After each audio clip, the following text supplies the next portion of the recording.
Hello everyone, good morning.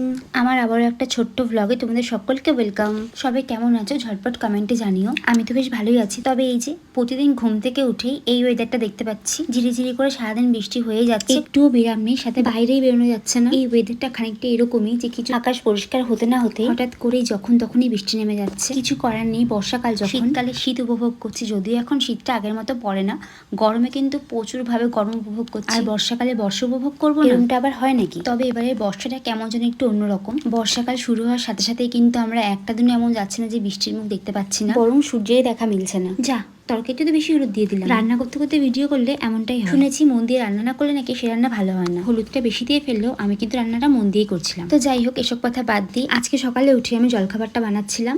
অন্যদিন সকালে জলখাবার বলতে আমি সাধারণত ভাতটাই খাই, তবে অবশ্যই সেটা সকাল 10টার পর। আর আজকের ভিডিওটাতে কিন্তু তেমন কিছু ইন্টারেস্টিং নেই। আমি আজ সকাল জলখাবারে কি বানাচ্ছি সেটাই তোমাদের সাথে শেয়ার করছি। আসলে আজ শুক্রবার, আর শুক্রবার সকালে জলখাবারটা আমিই তৈরি করি। অন্যান্য দিন বোনও আমাকে হেল্প করে, তবে আজ যেহেতু মা আর বোন পুজোর কাজে ব্যস্ত আছে, তাই এদিকটা আমি করে নিচ্ছিলাম। আজকে আমি ব্রেকফাস্টে বানাচ্ছি রুটি আর আলু পেঁপে দিয়ে তরকারি।